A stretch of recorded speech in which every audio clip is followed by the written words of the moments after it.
for the first time. This is your first time here, right? Yeah. Jim Croce, who, I'm pronouncing your name right. I remember from the old days. Jim Croce and I did some hootenannies a long time ago. I forget where they were. Oh, some down at the second fret. Right, but then there were a couple we were booked, some concerts. Wasn't there a concert somewhere? That's when I was with a group, a folk group called the Coventry Lads. At one time you were an MC. Yeah. I remembered a few things we did. And Jim has his wife, Ingrid, with him. Hi. You want to do some things that went over big in the Middle East or anywhere?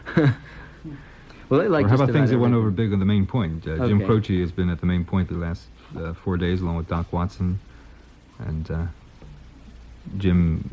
You call it your trio, I guess. The Jim Croce trio, sort of. This is Jim Croce and Ingrid. And Ingrid. I think we'll do together on this one, Darcy Farrow. Oh, great. Steve Gillette's song. Mm-hmm.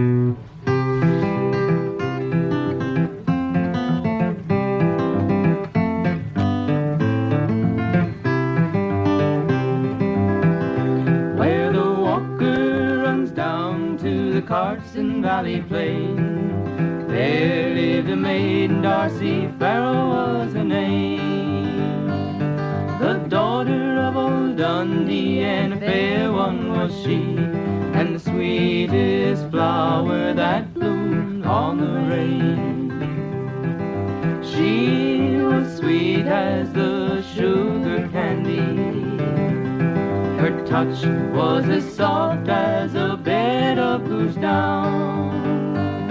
Her eyes shone bright like the pretty lights that shine in the night out of Yarrington town. She was courted by young Vandermeer, and very handsome was he, as I hear. He brought her silver rings and lacy things, and promised to wed before the snow fell that fall.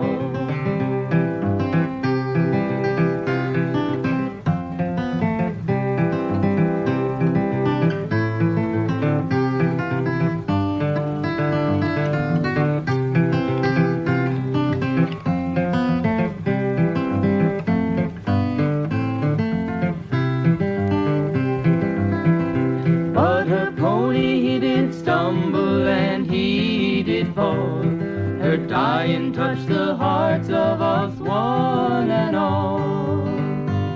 Young Randy in his pain put a bullet through his brain, and they buried them together for the snow fell that fall. They sing of Darcy Farrow where the Truckee runs through, sing of her beauty in Virginia City too.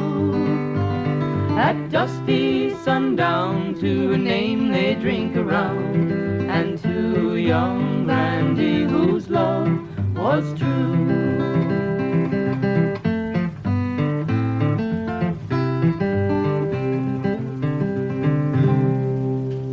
Oh, very nice. Thank you. Is that the same harmony that Ian and Sylvia use? Yeah. We try to do some Ian and Sylvia type things, but we've branched off. Mm-hmm.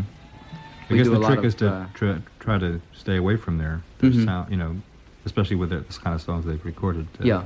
Well, we try to do this type thing to get ourselves familiar with different kind of harmonies. Because as you'll hear later, we've gone into some of the folk jazz type thing. I've been trying to arrange some of these things a little bit using different chords. Mm-hmm. And with Ken, who plays about 10 or 12 instruments, at least, oh, really? we have a beautiful combination because he can draw from so many things. And Right. his experience in music draws from a lot of things. Mm-hmm. And we find this to be really helpful. Had you appeared at the Point ever before, or in the Hootenannies, or? At Hootenannies, I haven't been billed there as a second, Mm-hmm. because I've been out of touch and in touch, Yeah, when did you get out of the service? Always. Beginning of March. Right.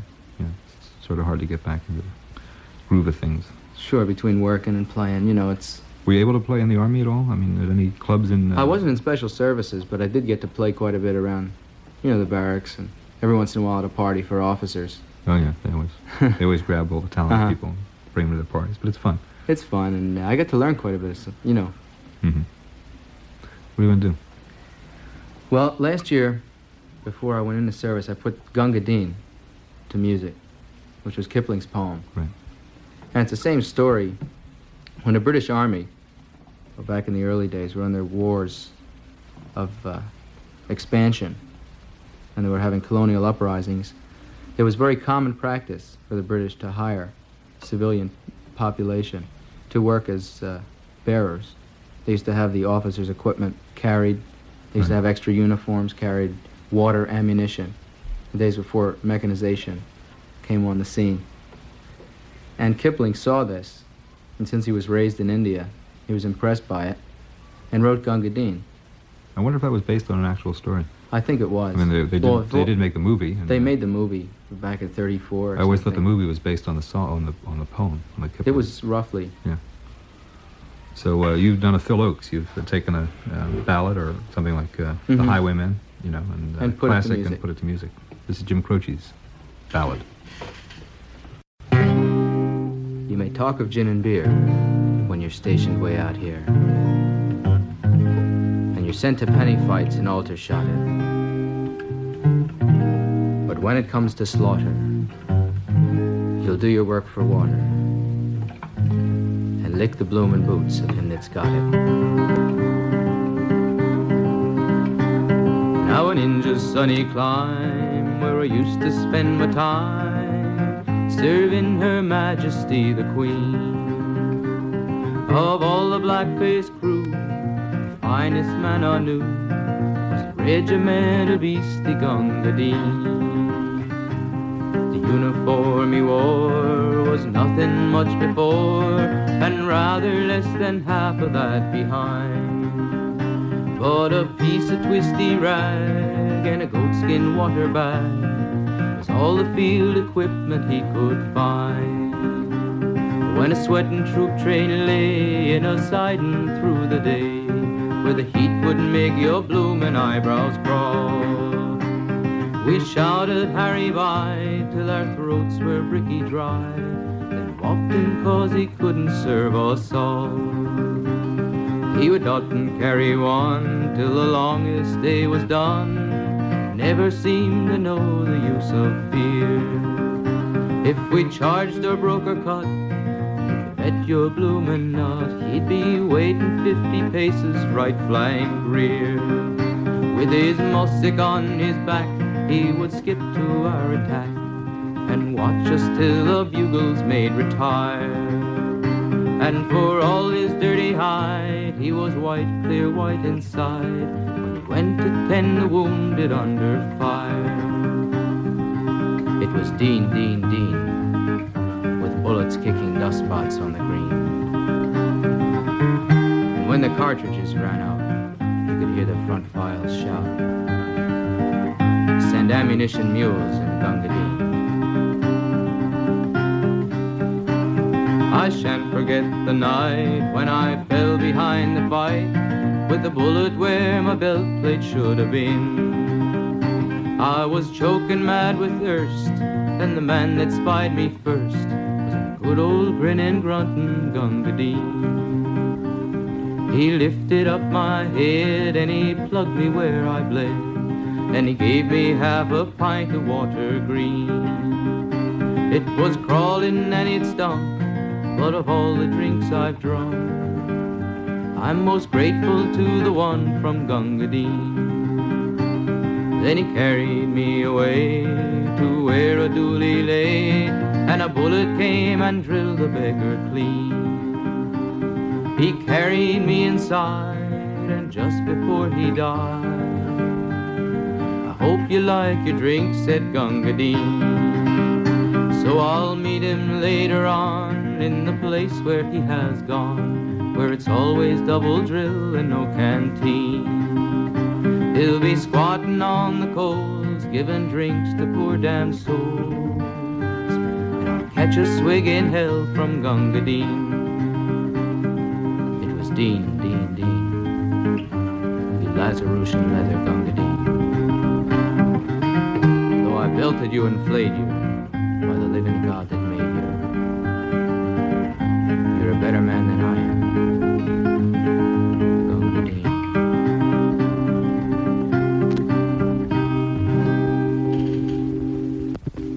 Like it.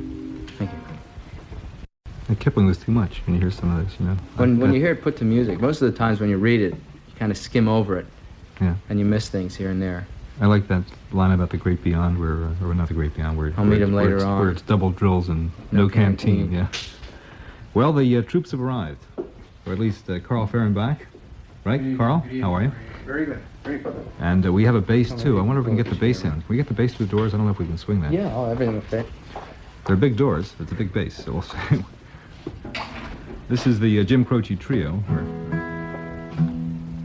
Where do you get all your songs? From a lot of different I get them from a lot records? of different sources. My father has a pretty good record collection that I've been listening to ever since I was a kid. Is he a folk fan or a jazz fan? Oh, he likes a lot of traditional folk, stuff? a lot of traditional Dixie stuff. Mm-hmm. And a lot of these things have been just taken by jug bands and things. Yeah. You know, they just sort of backdate them. Right. They get a record from the 20s and Right, make it sound like it came from the early 1900s. 1890s or something. What other kind of things do you do with, you say you were doing some folk rock kind of things, that or jazz Oh, we do a kind of- thing that John Sebastian wrote. And we've changed the tempo around a little bit. Coconut Grove. Mm-hmm. It's like a folk jazz type thing. Let's see if Ingrid and I do it together. Okay. We'll set the mic up here.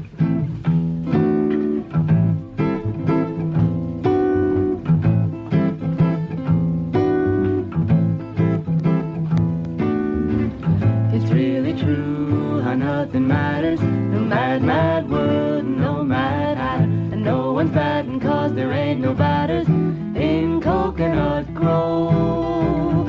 Don't bar the door, there's no one coming. The ocean's roar, the double drumming of any set of thoughts you sit and wait. The ocean breeze is cool my mind, and some of the days of her and ours, and just to do what we wanna. Tonight we'll find a tune that's ours, and softly we'll speak the stars until the morning sun. It's all from having someone knowing just which way your head is blowing. It's always warm like in the morning in Coconut Grove.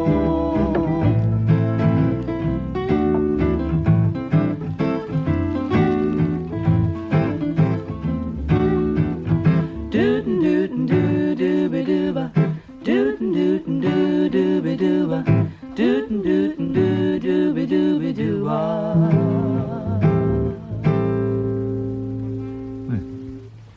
You sound like, toward the end there, you sound like Jackie and Roy. Did we hear Jackie and Roy? Yeah. Jackie Kane and Roy Crowther's jazz duo, piano and... I heard them do matter a of fact, Beatles song.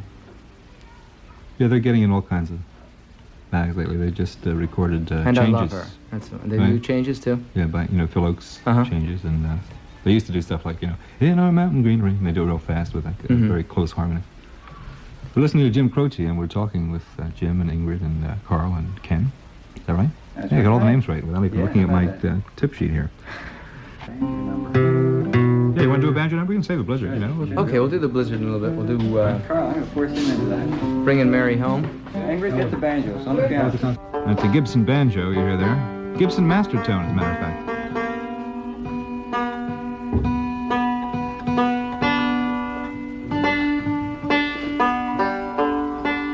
I hope everybody at home is tuning up, too. I want to thank the Main Point again for sending down a supply of brownies. Yeah, they're very, very moist and good.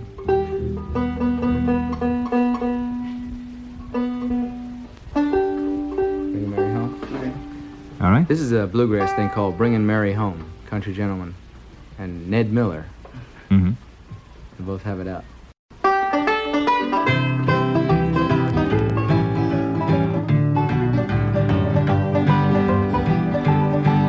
I was riding in my car one dark and stormy night when a little face by the roadside showed up in my headlight.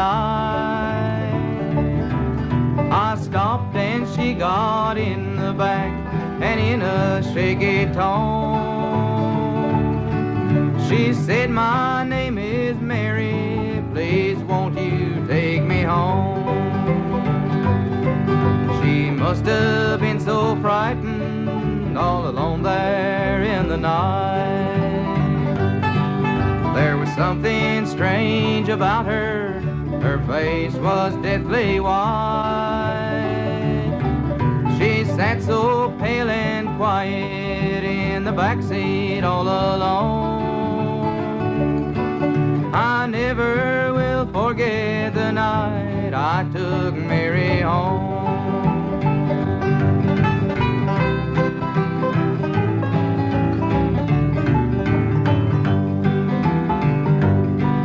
Then I pulled in the driveway where she told me to go. I got out of my car and went to open up the door.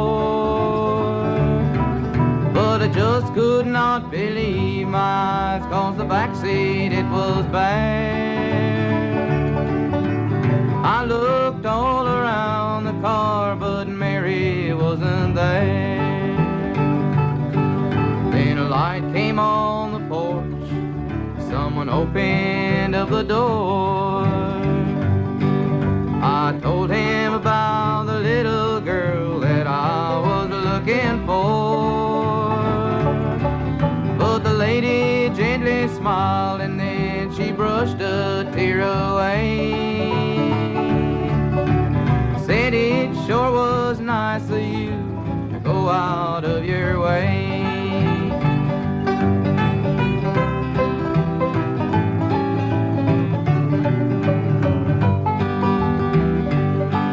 But 13 years ago, in a wreck right down the road, our darling Mary lost her life, and we miss her so. So thank you for the troubles and the kindness you have shown. You're the 13th one who's been here, bringing Mary home.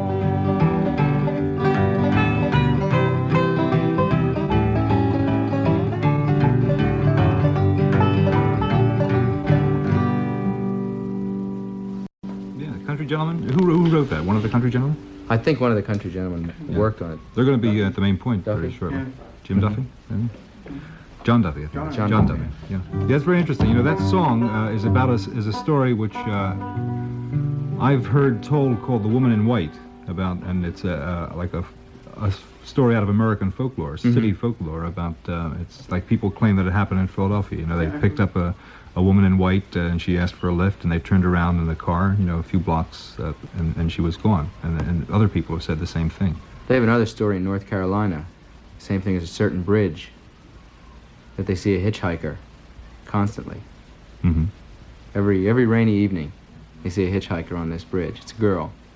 And they've traced the story back to the point that there was supposedly a woman killed on this bridge Right. while hitchhiking during a rainstorm.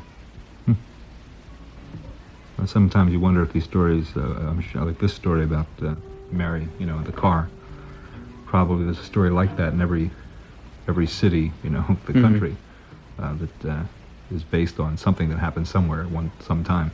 Now we're changing, not personnel, but guitars. We have a national guitar, steel, looks sort of like a dobro, if you know what a dobro is like, but it's a national guitar. A lot of our listeners know what a national is, with a scene of Honolulu on the back, etched into the guitar. Ken plays the muted trumpet, and he mutes with a toilet plunger. And I just put a hole in it by making an anti-skid pad out of it. Well, anyhow. Okay, what are you going to do? We're going to do an old Jimmy Rogers song from 1929 called Any Old Time. By the way, You have to lean in if you want. by the way, this trumpet is actually something you'd use to play Bach. It's a C soprano trumpet, but I found that it's very good for duplicating the antique sounds of the original recordings in 1927. It has a sort of a pinch tone to it. With this plunger, it sounds, well, very unique. You'll see. Okay.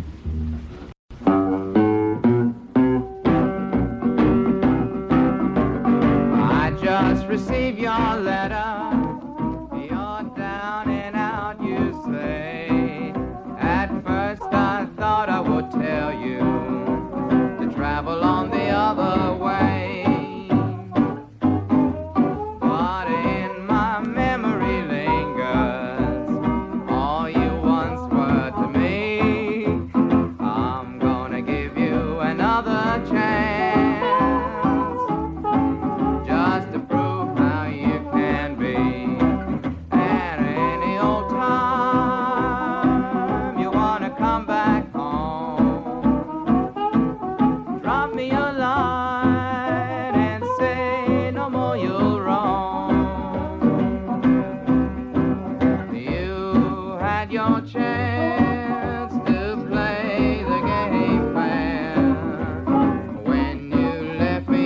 heart. You only left a load of care.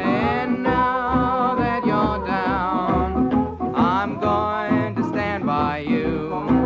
If you will only say that your roaming days are through, and you'll find me right here like the day you left me alone. Any old time you wanna come back home.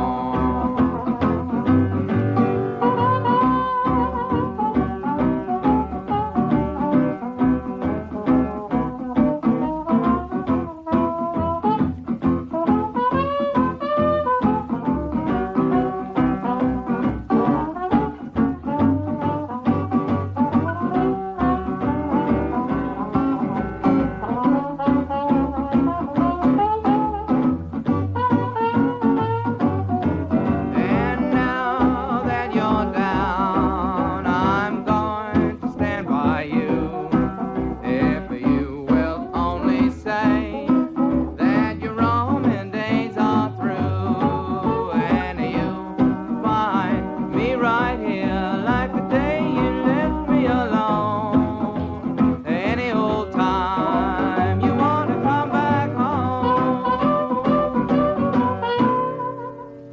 Yeah. 1927, the RCA Camden Studios. That's it.